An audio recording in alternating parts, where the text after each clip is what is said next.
Olá, doutor José Reinaldo Walter de Almeida.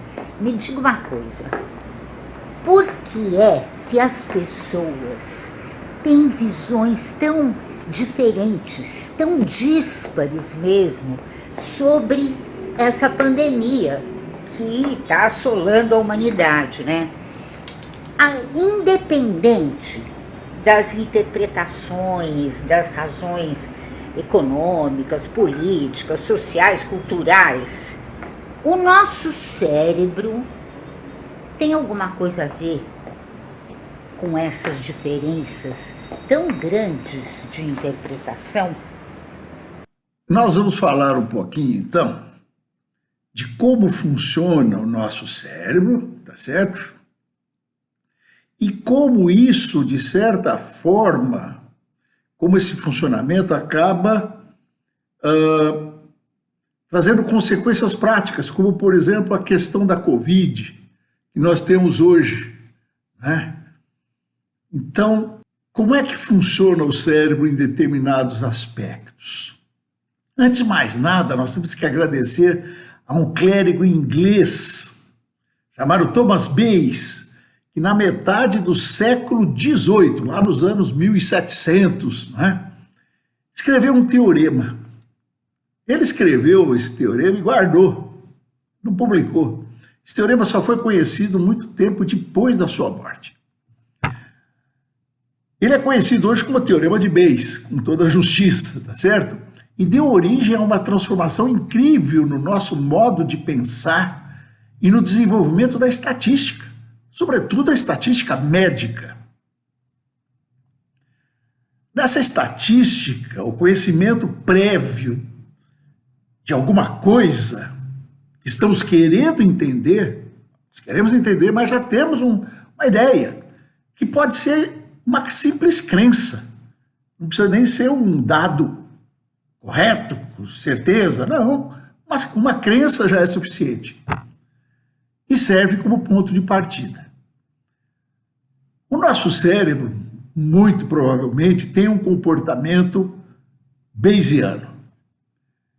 E eu falo isso baseado numa evidência científica das melhores. Nós temos indivíduos muito competentes, grandes nomes da neurociência, como Carl Friston, por exemplo, um inglês, Julia Peer, que não é médico, mas ele trabalhou intensamente nisso, e entre outras pessoas.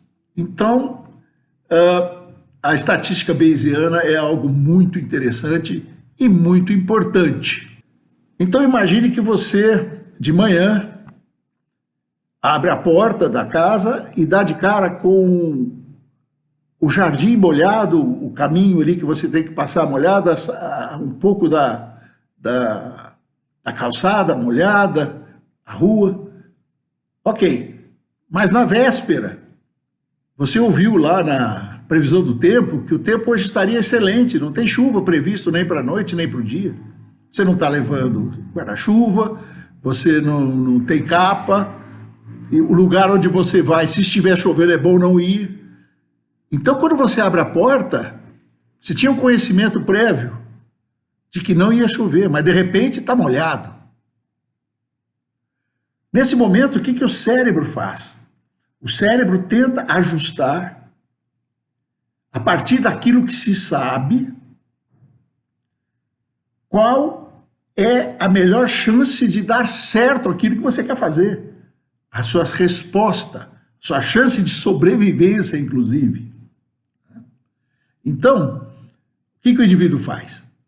Ele dá um passinho, ele olha para ver se só molhou a calçada dele ou se molhou a rua inteira. Ele olha para o céu para ver se tem nuvem.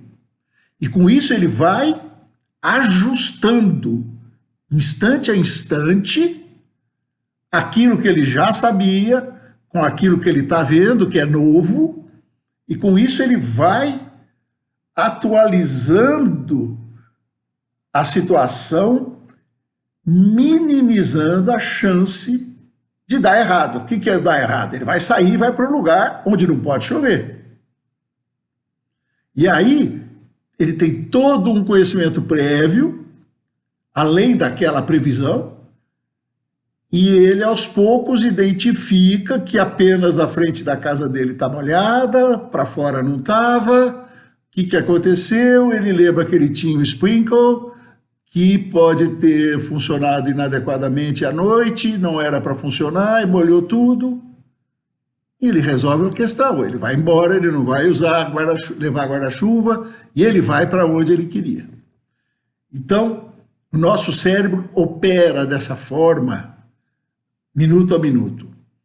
E também ele tem ele é uma rede que segue regras de uma coisa chamada manta de Markov, que é quando uma determinada rede, pode ser uma rede de pessoas, pode ser uma rede de neurônios, pode ser uma rede de cidades, pode ser uma rede de países, quando tem algum tipo de limite, de fronteira, que pode ser física, como a membrana de uma célula, ou a nossa pele, ou pode ser virtual, né? Quando existe alguma coisa dessas, nós temos o que se chama manta de Markov. De forma que, quando um determinado estímulo atinge essa rede, seja ela qual for, a resposta será dependente única e exclusivamente da rede e não do estímulo. Todo mundo acha que estímulo gera a resposta. O estímulo não gera nada. O estímulo apenas estimula a manta de Markov. E essa rede, baseada na sua história, nas suas atualizações, nas suas características, é que responde. Por isso, duas pessoas recebem exatamente o mesmo estímulo, mas as respostas podem ser completamente diferentes. A resposta é independente do estímulo, pelo menos do ponto de vista de probabilidade condicional. Então, isso é muito interessante. Então, o cérebro, além das funções bayesianas dele, em que ele vai atualizando instante a instante as coisas, isso ocorre dentro de uma manta de Markov, de forma que, efetivamente, nós somos responsáveis pela resposta e não o estímulo. Porque o indivíduo me provocou. O indivíduo, ao provocar, ao estimular, ele gerou o início de uma reação que dependeu totalmente da rede e não do estímulo. O estímulo apenas estimulou a rede que determinou o comportamento, que deu a resposta. E nós podemos ver isso daí na pandemia. Interessante, né? Na pandemia nós formamos redes. Então, se formaram redes, por exemplo, a partir da Organização Mundial de Saúde, que reuniu as melhores instituições do mundo, os melhores cientistas do mundo. Por que eu digo que são os melhores? Porque são mesmo. São indivíduos que trabalham horas e horas, todos os dias, há muitos e muitos anos, dedicaram suas vidas e estão em lugares onde a gente não pode negar a qualidade, né? Esses indivíduos formaram uma rede que provavelmente salvou milhões de vidas.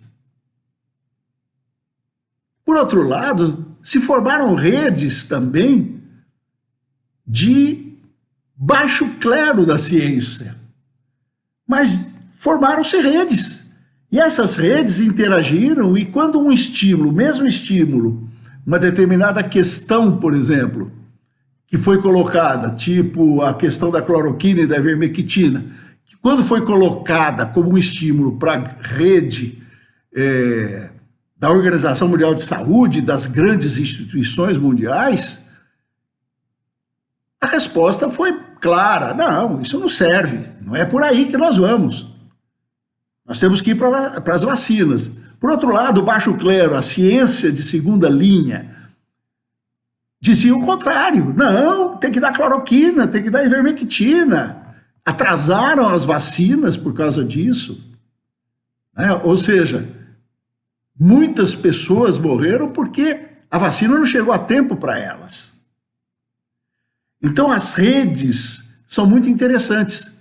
E elas partem desse princípio, né? Nós partimos desse princípio que nas mantas de Markov as respostas são dependentes exclusivamente do que ocorre dentro da manta de Markov e não fora. Não é o estímulo o responsável pela resposta.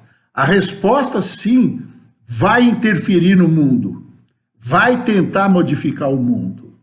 Do mesmo jeito que eu estou falando sobre o comportamento bayesiano do cérebro, a gente tenta modificar o mundo para refazer os conceitos que a gente tinha um pouquinho antes. É assim que funciona. E agora nós estamos numa situação interessante, por quê? Porque a grande rede da ciência está dizendo, olha, nós não saímos da pandemia, a pandemia não acabou. Provavelmente teremos novos surtos, poderão surgir cepas extremamente patogênicas e extremamente agressivas. Não é porque a variante Ômicron foi melhorzinha que isso vai acontecer nos próximos meses. Por outro lado, existe uma rede que diz o seguinte, não, senhor, o que vale é a economia, nós já perdemos muito. Então, a economia acaba preponderando. E é óbvio que a gente sabe que se a economia fracassar, tudo vai fracassar também. Não é essa a questão. A questão é que os países civilizados estão fazendo uma coisa muito interessante. Todo o aprendizado da pandemia está sendo armazenado, estruturado, por quê? Porque de um minuto para o outro, se precisar, serão implementadas medidas de controle de uma nova pandemia. Aqui no Brasil, isso está perdido. Por exemplo, todo mundo acha que a Ômicron não tem mais, praticamente. Mentira, ninguém está testando. Não interessa aos governos municipais, né, o estadual e muito menos ao federal, testar quem está com quadro gripal. Ah, não, isso é gripe. A Covid é uma doença gripal, de aspecto gripal. Então, todo mundo devia estar sendo testado. Por quê? Para introduzir lockdowns e outras loucuras? Não, porque nós temos que saber, não adianta enfiar a cabeça como avestruz na areia. Nós tínhamos que estar sabendo exatamente o que está acontecendo e termos planos de contingência eficazes caso volte de novo a pandemia a recrudescer, porque ela não sumiu, não senhor, não acabou. Não é porque estão decretando o fim da emergência sanitária, tal. É uma questão de tentar diminuir os impactos. Tá certo, não acho que está tão errado nesse aspecto. Mas o que está errado é que a gente está fazendo de conta que não aconteceu nada. E nós talvez não estejamos preparados para novos surtos se vierem. Então é isso aí. Existem cérebros que funcionam partindo de princípios técnicos e científicos extremamente embasados. Existem outros que partem de princípios aprendidos na internet ou mesmo num curso de medicina mal feito e está cheio de gente assim por aí. Muito obrigada por sua explicação, Dr. José Reinaldo Walter de Almeida. É sempre um prazer ter você aqui, mesmo que à distância, aqui no nosso portal Saúde Livros e na nossa Janela da Paulista. Boa noite, Bel.